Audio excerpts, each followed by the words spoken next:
Shalom, shalom, internautes, vous êtes les bienvenus dans votre émission préférée de Que la Bible parle, les Samuel dans la ministrie, que la Bible parle. Oui, la Bible est dans l'ensemble.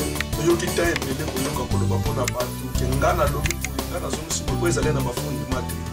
Dans mon atelier qui tant auto commis, les atteint à retour à la parole. Je n'ai point honte de l'évangile, car c'est une puissance qui sauve à quiconque croit. Voici, je viens bientôt, a dit la Bible dans le livre de l'Apocalypse. Vous comprenez qu'aujourd'hui, nous allons parler des choses de la fin de temps. Voilà, bonjour, je suis le pasteur Trésor de Que la Bible parle de Samuel dans la ministrie.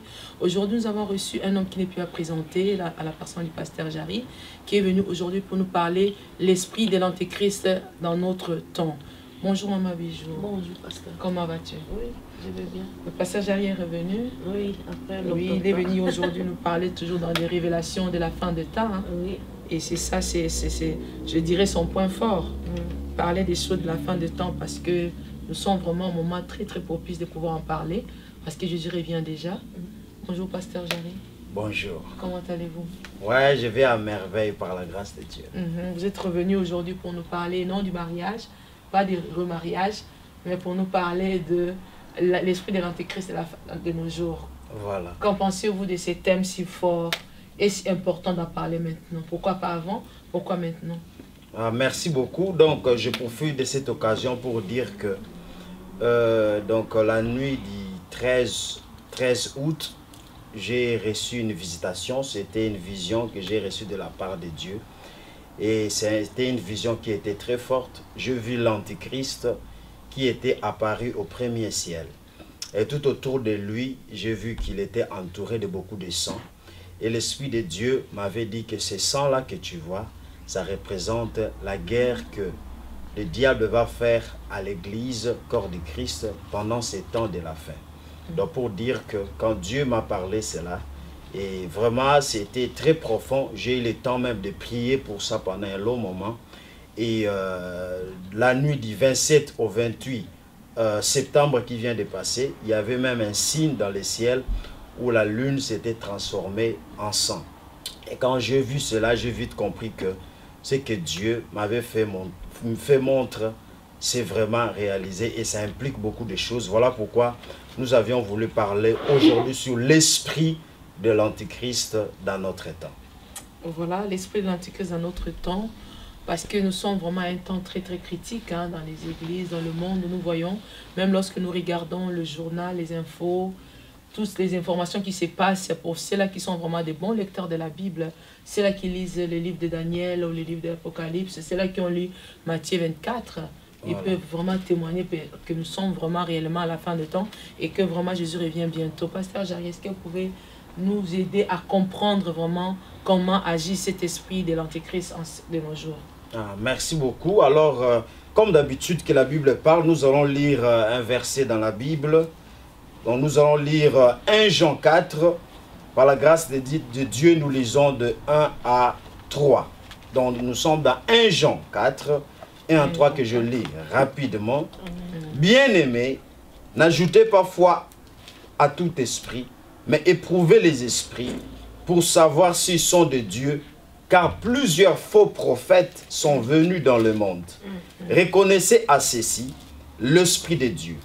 Tout esprit qui confesse Jésus-Christ venu en chair est de Dieu. Et tout esprit qui ne confesse pas Jésus-Christ venu en chair n'est pas de Dieu. C'est celui de l'Antichrist dont vous avez appris la venue et qui maintenant est déjà dans le monde. Donc voilà un peu les fondements que nous avions voulu mettre sur l'esprit de l'Antichrist. Alors je vais commencer tout simplement pour nous dire que vous savez, bien aimés dans le Seigneur, vous qui nous suivez, le diable, lui, il se présente comme étant le singe de Dieu. Parce que le diable, il n'a pas l'original, le diable ne crée rien. Quand nous lisons dans la Bible, nous trouvons que la Bible nous parle de la Trinité divine, le Père, le Fils et le Saint-Esprit. Et quand nous lisons dans le livre d'Apocalypse 13, là nous trouvons aussi qu'il existe la Trinité diabolique, dont nous citons le dragon, l'Antichrist et les faux prophètes. Ça c'est Apocalypse 13. Alors quand nous comparons ces choses, nous allons voir que le diable, lui, il ne fait que copier Dieu. Nous voyons dans la Bible, on nous présente Jésus-Christ comme étant la deuxième personne qui s'est révélée au monde pour le salut de l'humanité. Et l'Antichrist, nous trouvons aussi, c'est la deuxième personnalité dans la Trinité diabolique. Nous trouvons Jésus-Christ, la Bible nous dit, il a épousé l'Église. L'Église est présentée comme son épouse. Et quand nous lisons toujours dans Apocalypse 13, nous trouvons que l'Antichrist, lui, il a aussi une église qu'on appelle l'église apostate. Et on nous dit d'ailleurs même que l'Antichrist, c'est une bête qui va monter de la mer, qui va sortir de la mer. Entre-temps, nous savons que Jésus-Christ, il se présente comme étant l'agneau de Dieu qui vient du ciel. Et l'Antichrist, lui, c'est la bête qui vient de la mer. Donc nous trouvons que quand nous disons Antichrist, par là, c'est un faux Christ. C'est-à-dire, c'est lui qui vient pour copier Christ afin de falsifier les choses. Il travaille contre le plan de Christ, contre le plan de l'humanité. Et si nous allons poursuivre, nous allons trouver que la Bible nous dit que Jésus-Christ, il est sorti de la nation juive. Et quand il est venu, il s'était présenté d'abord en tant que roi des Juifs, car le salut a été d'abord donné aux Juifs. Et quand l'Antichrist va venir, nous allons voir aussi, il sera focalisé sur Israël, sur le peuple juif. Et il va se faire comme étant un faux messie devant le peuple juif. Donc nous trouvons déjà que quand nous parlons de l'Antichrist, nous trouvons que c'est lui-là qui travaille contre le plan de Christ. Mais aujourd'hui, nous ne voulons pas parler seulement de la personne de l'Antichrist, parce que la personne de l'Antichrist va venir. Quand il va venir, il aura une époque de 7 ans où il va régner dans la période de la tribulation. Mais aujourd'hui, nous voulons parler de l'esprit de l'Antichrist. Pourquoi nous disons l'esprit de l'Antichrist? Parce que avant que la personne elle-même, l'Antichrist, vienne, alors son esprit est déjà dans notre temps. Donc cet esprit-là est en train déjà de travailler. Alors quel est l'objectif de cet esprit? Comme je disais tantôt, donc le diable ne fait que copier Dieu. Nous voyons que le Saint-Esprit, il est là pour préparer l'Église pour l'enlèvement. Le Saint-Esprit nous prépare pour l'enlèvement de l'Église. Entre-temps, l'esprit de l'Antichrist maintenant prépare aussi le peuple pour le temps de la tribulation, où la Bible nous dit, les gens n'auront pas à acheter, à vendre, si et seulement si ils ont la marque de la bête 666. Alors cet esprit-là, il travaille déjà. Alors nous, le Seigneur nous a mandaté de venir pour sonner de la trompette, afin que les enfants de Dieu puissent s'élever et combattre cet esprit, afin de ne pas se laisser faire séduire par cet esprit de l'Antichrist. Alors je vais prendre pendant ces quelques minutes pour nous démontrer, bibliquement parlant, comment est-ce que cet esprit est en train de travailler. Nous avons lu ensemble dans 1 Jean 4. Alors je vais citer 3 caractéristiques de cet esprit. Il y en a beaucoup, mais je vais citer 3 caractéristiques majeures par lesquelles l'esprit de l'Antichrist travaille. Dans le chapitre que nous avons lu dans 1 Jean 4, premièrement, il y a 3 choses. Il y a donc la fausse doctrine, il y a les fausses prophéties et il y a les faux prophètes. Et en ce temps où nous nous sommes, jamais nous avons vu dans l'histoire du monde, dans l'histoire de l'Église, les choses qui se font maintenant, cela ne s'est jamais déroulé dans l'histoire de l'humanité. Où nous voyons, il y a vraiment l'augmentation des faux prophètes, des fausses doctrines et des fausses prophéties. Et Jésus nous avait dit même que quand nous allons voir ces vents-là, sachons bien que le retour de Jésus-Christ pour l'enlèvement de l'Église est proche. Et deuxième caractéristique de cet esprit-là, de l'Antichrist, c'est ce que nous appelons maintenant l'apostasie finale. Donc, l'apostasie, en fait, c'est quoi? C'est l'abandon de la foi. Et aujourd'hui, c'est ce qui se font. Tellement il y a eu abus de faux prophètes, abus de fausses doctrines, abus de fausses prophéties. Alors, qu'est-ce qui se passe maintenant? Comme conséquence, il y a beaucoup d'enfants de Dieu qui se sont rétrogradés. Beaucoup de gens même, ils n'ont plus même foi de venir à l'église. Certains disent, moi je vais rester à la maison, je vais suivre pain du soir, car je peux prier aussi avec pain du soir, je ne vais pas aller dans l'assemblée. Et beaucoup même sont allés même plus loin pour dire que nous allons retourner dans d'autres religions qui ne confessent même pas que Jésus-Christ, il est le Fils de Dieu. Donc pour dire que nous trouvons que l'abus de faux prophètes, de fausses prophéties et de fausses doctrines maintenant ont eu comme conséquence l'apostasie finale dont nous parle la Bible. Et troisième caractéristique de cet esprit-là, de cet esprit de l'Antichrist, nous voyons que c'est quoi? C'est la rébellion. Nous vivons dans une époque où nous n'avons jamais vu des rébellions se passer comme cela est le cas aujourd'hui. Nous voyons même dans nos maisons, il y a des enfants qui sont devenus rebelles à leurs parents. Alors que la Bible nous dit dans Exode 20, si je ne m'abuse pas, le verset 12, on nous dit que « Honore ton père et ta mère, afin que tu vives longtemps. » Beaucoup de gens ont aujourd'hui une vie prématurée. Pourquoi? Parce qu'ils n'honorent pas leurs parents, ils ne respectent pas leurs parents, ils insultent leurs parents. Et c'est partout, que ce soit dans les domaines politiques. Nous voyons aujourd'hui, il n'y a que des rébellions partout. Même à l'église. D'ailleurs, à l'église, n'en parlons même pas. Nous trouvons que si un frère aujourd'hui, on lui donne la chair, il prêche 3-4 messages. Après quelque temps, lui aussi, il se protoclame. Il dit que voilà, lui aussi, il a un ministère et qu'il va sortir de l'église pour commencer son travail, commencer une église. C'est rare aujourd'hui de trouver des enfants, de trouver donc des fils et des filles qui sont dans une église et lorsque Dieu leur parle, au lieu de parler à leur pasteur et attendre le temps convenable de sortir de l'église avec la bénédiction de leur père, la bénédiction de l'église, afin de commencer une œuvre. Mais aujourd'hui, on ne le voit plus. Aujourd'hui, comme c'est très facile, même avec la technologie, quelqu'un peut sortir comme ça de l'église, il commence à son site www.archibishop.com. Il commence son ministère, il fait des conférences, il fait des campagnes et il est incontrôlable. On ne peut pas le contrôler, il vit dans les libertinages.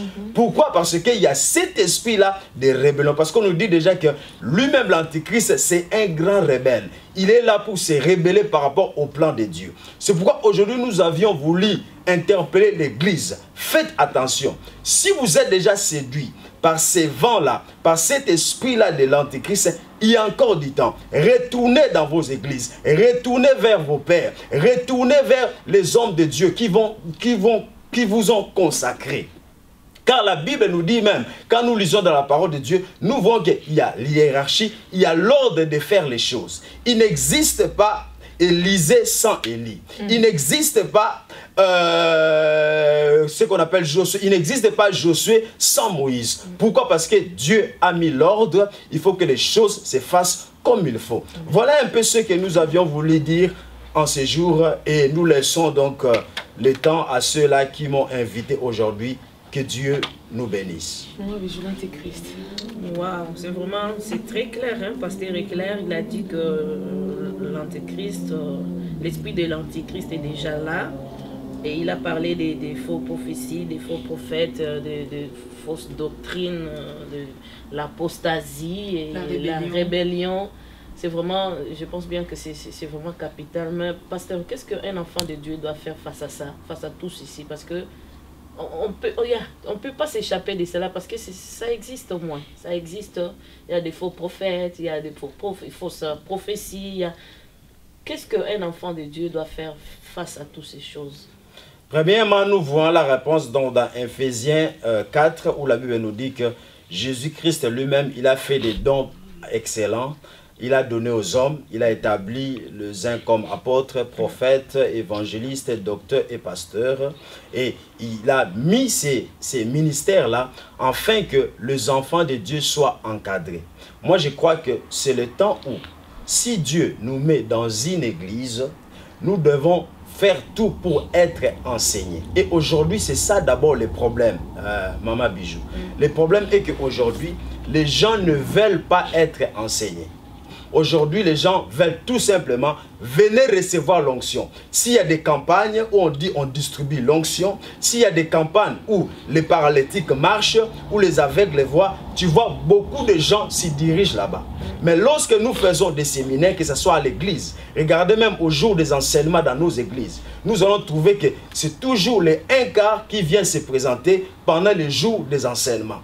Mais lorsque nous disons campagne, délivrance, miracle, bénédiction, il y a un grand nombre de gens qui arrivent. C'est ce qui fait qu'aujourd'hui, l'Église est faible, les enfants de Dieu, ils sont faibles. Pourquoi? Parce qu'ils ne sont pas enseignés. Alors, quand on n'est pas enseigné, on sera ballotté par tout vent qui va arriver. Et puis, deuxièmement, nous allons voir dans Matthieu 26, Jésus-Christ, il dit à Pierre, il lui a dit que veillez et priez, afin que vous ne tombiez pas en tentation.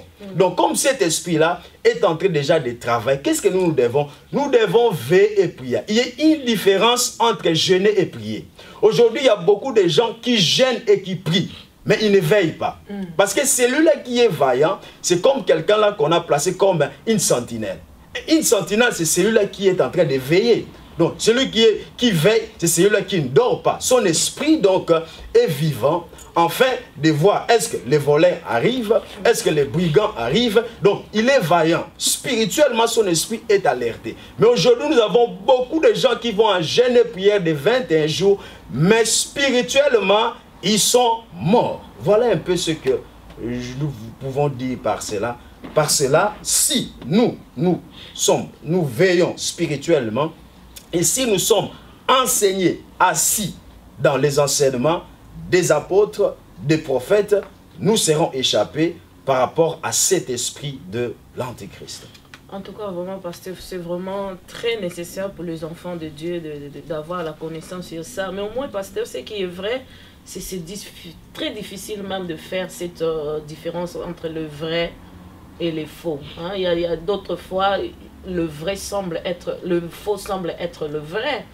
Mais comment, en tant qu'un enfant de Dieu, on peut faire vraiment cette différence-là? Que je vois une personne, je reconnais je reconnais directement, j'ai rentré en néerlandais, que cette personne est déjà dans l'apostasie. Voilà. Elle est déjà un rebelle. Parce que il y a des fois, parfois, il était d'abord en Hollande, il est parti en France, il s'est fait une église que son pasteur ne sait pas. Voilà. Il était rebelle ici, mais pas là-bas. Là-bas, les gens le connaissent comme étant un saint, quelqu'un qui n'a pas de mal. Mais comment faire cette différence? Comment arriver à faire la différence entre le vrai et le faux? Merci beaucoup, c'est ce que je disais tantôt. Premièrement, quand un homme de Dieu se présente dans une ville, comme vous avez évoqué les cas, alors comme j'avais dit, il n'y a pas d'Élysée sans Élie. Donc, c'est-à-dire que nous devons savoir l'origine d'un ministre de Dieu. Mais c'est le moment où je viens à l'église, je ne veux pas savoir le pasteur d'où il vient. Moi, je viens comme tout enfant de Dieu. Je viens pour prier. Je ne veux pas savoir son origine. Non, c'est pas... Bon, je vais dire, d'ailleurs, on ne va pas comme ça parce qu'on doit marcher selon le Saint-Esprit et selon l'ordre que Dieu a mis. Donc, moi, je donne mon exemple par exemple. Si je vais dans une ville, je ne vais pas m'engager comme ça parce que je vois, bon, dans cette église, il y a 1000 personnes. Comme je suis un enfant de Dieu, je dois prier. Je ne vais pas m'engager comme ça dans une église. Je dois d'abord demander à Dieu que Dieu puisse m'orienter. Et aussi, il faut que j'aie les fruits de celui-là qui veut m'encadrer. Parce que Jésus a dit cela. Jésus a dit même, beaucoup vont venir à mon nom, ils vont faire des miracles, ainsi de suite. Mais il y a un signe qui ne trompe jamais. Parce que la Bible se répond elle-même. Il y a un signe qui ne trompe jamais. Jésus a dit, vous allez les connaître par leurs fruits. Donc, c'est-à-dire que un arbre d'un manguier va toujours donner des mangues. Même si la personne veut camoufler, je ne sais pas moi faire quoi. Mais leurs fruits, par leurs fruits, nous allons savoir. Par là, je vais dire même que les temps donnent toujours raison. Parce qu'aujourd'hui, on ne suit pas quelqu'un parce qu'il a commencé. Tout le monde peut commencer. Et d'ailleurs, quand on commence, on peut avoir une gloire humaine. Mais on juge quelqu'un, on juge l'efficacité d'une personne par rapport au temps. Laissons le temps et puis quand nous regardons, parce que la fin d'une chose vaut mieux que son commencement. Donc je vais dire que par les fruits, on va découvrir, nous allons découvrir qui est vrai et qui est faux. Si je suis dans une église où un pasteur déjà, je trouve qu'il a 2-3 femmes. Un pasteur, lui, il tombe toujours en adultère. Ce n'est pas une fois, 2 fois, 3 fois. Il tombe toujours avec des sœurs qui chantent à la chorale, des sœurs qui sont à l'intercession. Si déjà je vois de tels fruits, mais une telle église, moi je ne vais pas fréquenter une telle église parce que ma vie en dépend aussi. C'est ça, je dis, c'est tellement difficile parfois, de fois, je peux juger quelqu'un être antichrist, mais qu'il n'est pas. Hein? Parce que on peut dire de la personne, il a fait ceci, mais parfois la personne n'a pas fait la chose. C'est ce qui est encore difficile. Je vais aussi aider aux gens là qui viennent parfois qui sont des nouveaux-nés dans les églises, parce que dans une église, vous avez parlé du temps. Que je laisse d'abord le temps au temps, mais la parole me dit de racheter le temps. Si Jésus revenait à la situation, bon, que je suis en train de suivre un antichrist, voilà. Quel sera mon sort? Merci beaucoup. Je crois que la Bible nous donne déjà la solution, parce que le Saint-Esprit de Dieu connaît toutes choses. J'ai béni Dieu parce que c'est le Saint-Esprit qui est là comme le maître à l'église. Le Saint-Esprit, il révèle toutes choses. Quand on demande à Dieu, Dieu révèle les choses qui sont cachées. Et personne ne peut se camoufler devant Dieu. La Bible nous dit que tout est à nu et à découvert devant le Saint-Esprit de Dieu. Le Saint-Esprit qui est omniscient, omniprésent, omnipotent. Quand un enfant de Dieu, si je donne un conseil, si tu es nouveau dans des choses de Dieu, alors c'est bien pour nous de demander à Dieu de pouvoir nous révéler l'état d'âme de cet encadreur, l'état d'âme de ces ministres, l'état d'âme de cette église. Ça va nous épargner de beaucoup de dégâts. Voilà, chers internautes, nous sommes dans notre émission de Qui la Bible parle de Samuel Ndonga, ministre. Nous avons reçu le pasteur Jarry qui nous parle aujourd'hui de l'esprit de l'antéchrist de nos jours. Nous sommes en train de développer petit à petit, afin de comprendre les choses qui se passent, quel est cet esprit, comment agit cet esprit et dans quels endroits, quelles sont ses cibles, quels sont ses domaines. Aujourd'hui, le pasteur nous a expliqué que l'esprit de l'antéchrist, il amène des rébellions, il amène des divisions, il amène l'apostasie, l'abandon de la vraie foi chrétienne. C'est pour cela que nous allons avec le passage arrive tout doucement, afin que vous et moi, nous puissions vraiment saisir cet enseignement et que ça ne nous échappe pas, parce que nous sommes vraiment à la fin des temps, car Jésus revient bientôt. Pasteur Jarry, quels sont les domaines, ou bien quelles sont les cibles de l'Antichrist? Quels sont ces terrains? Voilà. Merci beaucoup. Les cibles de cet esprit-là de l'Antichrist, premièrement, c'est l'Église. Pourquoi? Parce que ici sur la terre, l'Église est l'espoir de Dieu. La Bible nous dit d'ailleurs que si quelqu'un se met à la brèche et il prie, la Bible nous dit si quelqu'un il prie, c'est alors que la faveur de Dieu va descendre, afin que Dieu ne puisse pas détruire cette nation-là. Nous avons vu par exemple, il y a Abraham qui a intercédé pour son neveu Lot qui était à Sodome et Gomorrhe. Donc nous trouvons que la première cible de l'Antichrist, de cet esprit-là, c'est d'abord l'Église de Dieu. Parce que si l'Église déjà est fragilisée, c'est facile d'atteindre tous les autres mondes. Donc, première cible, c'est d'abord l'Église. Et ensuite? Après, nous avons dans le monde les gens qui sont sans Christ, que ce soit le monde politique, le monde religieux. Et puis, troisièmement, il y a aussi les Juifs. Parce que n'oublions pas que Jésus-Christ, tel qu'il est là, la Bible nous dit, il était venu en chair et en os comme étant un juif. Et la Bible nous dit déjà que, quand nous lisons dans l'Apocalypse, quand l'Antichrist, il va venir, il va cibler aussi les juifs.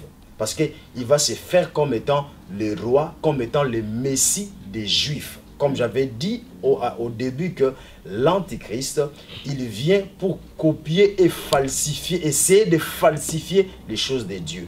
Il sait que le salut, c'était d'abord pour les Juifs. Jésus étant juif, comme lui le diable, il est Dieu et le plan de Dieu, il va essayer aussi d'attaquer le peuple juif. C'est pourquoi la Bible nous dit qu'il va se présenter comme étant un faux Christ parmi les Juifs, jusqu'à aller pour les séduire, mais en fin de compte, Dieu va ouvrir les yeux des Juifs pour qu'ils sachent que ce n'est pas lui le Messie. Voilà. Alors, quelles sont les mesures que l'Église prend aujourd'hui par rapport à cet esprit-là? Parce que vous avez évoqué tout à l'heure que dans les églises, on voit la rébellion, même dans les familles, dans le gouvernement, dans la politique. Et quelles sont les mesures à prendre? Merci beaucoup. Surtout à l'église, là où il y a les enfants de Dieu. Voilà. Première mesure, nous voyons Osée 4 à 6. Mon peuple périt par manque de connaissances. Il faut donner de la connaissance. Parce que quand on est informé, on saura des mesures qu'on peut prendre. Donc, ici, je continue à dire aux enfants de Dieu, c'est le temps de la connaissance. c'est le temps de l'information céleste. Au lieu de prendre beaucoup de temps à faire d'autres choses, ici je viens interpeller tous les chrétiens. Venons apprendre les choses de Dieu. Venons dans les enseignements. Venons dans les séminaires. Et nous aussi, nous pouvons faire aussi des études bibliques, de méditation. D'ailleurs, la Bible nous dit que ce livre de la loi ne s'éloigne point de ta bouche. Médite-le jour et nuit. Donc ici, nous voulons interpeller les enfants de Dieu de méditer eux-mêmes aussi leur Bible. Parce que quand nous méditons nous-mêmes notre Bible, nous saurons comment est-ce que détecter cet esprit-là qui travaille déjà et comment aussi surmonter cet esprit-là. Et c'est aussi par la prière. Nous voyons que la prière, quand nous sommes en prière, c'est alors que nous pouvons avoir aussi la capacité, nous pouvons voir l'onction de Dieu qui est la capacité surnaturelle qui nous permet aussi à mettre fin à cet esprit de ne pas travailler dans nos églises, dans notre environnement, dans nos enfants et ainsi de suite. Mais pasteur, parce qu'on parle souvent de chrétiens, des enfants de Dieu, donc de membres de l'église, mais parlons un peu des pasteurs. Supposons un serviteur de Dieu, pasteur, évangéliste, docteur, qu'est-ce qu'il peut faire pour ne pas tomber dans l'apostasie, hein? Parce que ça peut atteindre tout le monde, hein, comme nous dit la Bible. Voilà. Mais qu'est-ce que le serviteur de Dieu, parce que c'est eux qui sont des anges de l'église, voilà, qu'est-ce qu'ils doivent faire pour ne pas tomber à cet esprit? Merci beaucoup. Comme je disais là, c'est une question très pertinente. Alors moi, je dirais aussi à tout collègue pasteur qui nous suit, nous devons d'abord nous considérer comme en tant des enfants de Dieu. Avant que je me considère en tant que ministre de Dieu ou en tant que pasteur, prophète, je ne sais pas moi, je suis aussi un enfant de Dieu qui a aussi sa vie chrétienne comme tout chrétien. C'est comme je parlais d'ailleurs cette semaine avec une femme d'un pasteur, je lui disais, nous ne devons pas oublier, nous en tant que pasteur, nous en tant que leader, nous avons aussi affaire avec notre maître Jésus. Des fois, nous les pasteurs, nous prenons beaucoup de temps pour les brebis. Nous sommes des pasteurs de brebis, mais nous oublions aussi, nous les pasteurs, nous avons aussi un pasteur. Donc, le pasteur là, c'est celui qui est le bon berger, qui a donné sa vie pour ses brebis. Donc, pour moi, pasteur, il est très important pour moi de comprendre que celui qui m'a donné le ministère, c'est Jésus-Christ. Et à chaque marche, j'ai affaire avec Jésus-Christ. Donc, je dois retourner vers lui pour demander son approbation.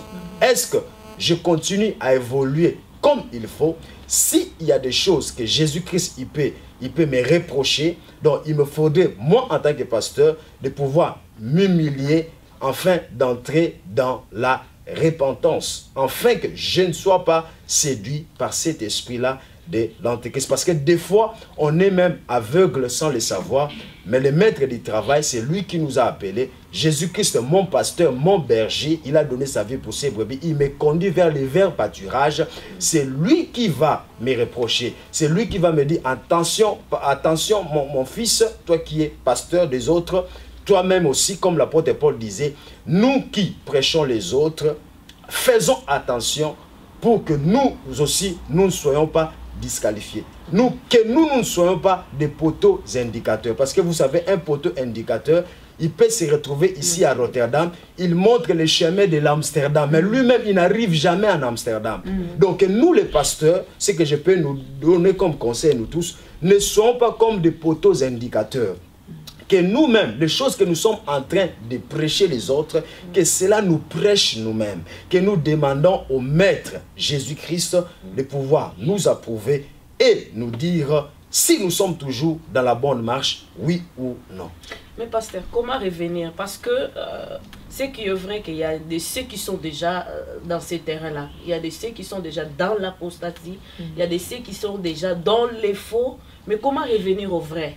Quelqu'un qui s'est déjà situé dans un faux chemin, qui s'est situé déjà dans l'apostasie, qui se trouve déjà dans les faux prophéties, les faux prophètes. Mais comment revenir au vrai? Je bénis le Seigneur parce que nous servons un Dieu qui est le Dieu de la réconciliation, le Dieu de la récupération. On nous dit même que les voleurs ne viennent que pour dérober, égorger, détruire, mais lui est venu pour donner la vie en abondance. Ça dit quoi? quelqu'un qui s'est retrouvé déjà dans ces chemins-là, il y a encore lieu, comme nous enseignons aujourd'hui. Donc si tu te retrouves, tu es déjà dans cette séduction-là de la rébellion, tu es dans cette séduction-là de l'apostasie, les conseils que nous allons te demander, nous allons te donner, c'est tout simplement retourne en chemin. C'est comme le fils prodigue, nous connaissons les textes dans Luc, le fils prodigue qui s'est retrouvé quelque part où il avait fui loin de son père. Mais là, il s'est dit non, je dois retourner vers mon père. Et quand il est retourné vers son père était content. D'ailleurs, il avait retrouvé son identité de fils comme il faut. Voilà un peu ce que nous pouvons faire. Voilà, chers internautes, nous courons derrière le temps. J'ai encore une dernière question que je voulais poser au pasteur Jarry. Pasteur, en dehors des campagnes, en dehors de l'église, en dehors de nos maisons personnelles, comment pouvons-nous encore signaler au monde, signaler aux nations qu'il y a l'esprit de l'Antéchrist qui agit déjà? Ok, en dehors de l'église. En dehors d'ici, voilà. Comme nous venons dans Samuel dans la ministrie. Voilà. Quelle est d'autres méthodes? Voilà, d'autres méthodes, moi je crois que ça peut être aussi l'évangélisation. On peut faire des évangélisations porte à porte, de l'évangélisation dans les marchés, et on peut se servir dans les l'évangélisation dans nos travails, là où nous travaillons, à l'école, parce que ce sont des moyens que nous pouvons nous servir afin de pouvoir avertir les autres que cet esprit-là est en train de travailler par les signes que Jésus-Christ nous a donnés. Je crois que ça c'est la meilleure méthode pour atteindre d'ailleurs même le monde. Nous voyons ça dans Matthieu 24, 13 à 14. Là, il nous dit que cet évangile du royaume sera prêché dans toutes les nations. C'est alors que la fin va venir. Celui qui va persévérer jusqu'à la fin sera sauvé. Donc c'est à nous alors d'amener maintenant cet évangile du royaume même vers les nations païennes, là où nous nous trouvons. Maman Bijou, tu as un mot pour... Non, vraiment, c'était vraiment très important parce que les temps est vraiment mauvais. Comme la Bible nous dit qu'il rachetait les temps car les jours sont mauvais. C'est vraiment, c'est très important des enfants de connaître que l'Antéchrist n'est pas encore venu, mais son esprit au moins agit déjà. C'est vraiment capital. Je remercie vraiment les pasteurs de pouvoir venir pour nous parler de ce thème très important. Je n'ai plus de questions. Pasteur, puisque l'esprit de l'Antéchrist agit déjà avant même que lui-même qui n'arrive, que pouvez-vous dire en quelques mots à ceux-là qui nous suivent ou ceux-là qui viennent à peine de se connecter? Juste un mot de la fin pour le peuple de Dieu. Voilà, merci beaucoup. Ce que je peux dire, la Bible nous dit que rechercher la sanctification, rechercher la paix et la sanctification, sans laquelle personne ne verra le Seigneur. Donc je nous interpelle tous, enfants de Dieu, marchons dans la sanctification, marchons dans la paix, car les jours sont mauvais. Tous ces signes nous montrent simplement que l'enlèvement de l'Église va avoir lieu très bientôt. Alors nous, Église, épouse de Jésus-Christ, préparons-nous déjà, marchons dans la droiture, marchons dans la sanctification, marchons dans la paix avec les autres. Je conseille même aux couples, mari et femme, marcher dans la paix. Je conseille même aux parents et les enfants, marcher dans la paix. Je conseille les pasteurs et les fidèles, marchons dans la paix, car l'enlèvement de l'Église va avoir lieu très bientôt. Merci beaucoup. Voilà, chers internautes, nous sommes à la fin. La Bible me dit, je vous dis toutes ces choses afin que vous ayez la paix en moi, car vous aurez des tribulations dans le monde, mais prenez courage, j'ai vaincu le monde. Voilà, l'esprit de l'Antéchrist agit déjà, mais Christ a vaincu le monde. Comme on nous a dit, marchons dans la paix, dans la sanctification, sans laquelle personne ne verra le Seigneur. Que Dieu vous bénisse, je crois que vous avez été bénis. Et nous avons reçu le pasteur Jarry qui nous a parlé de l'esprit de l'Antéchrist qui agit déjà. J'ai présenté cette émission avec Maman Bijou. Je suis le pasteur Trésor, que Dieu vous bénisse. À la prochaine. Au revoir. Au revoir.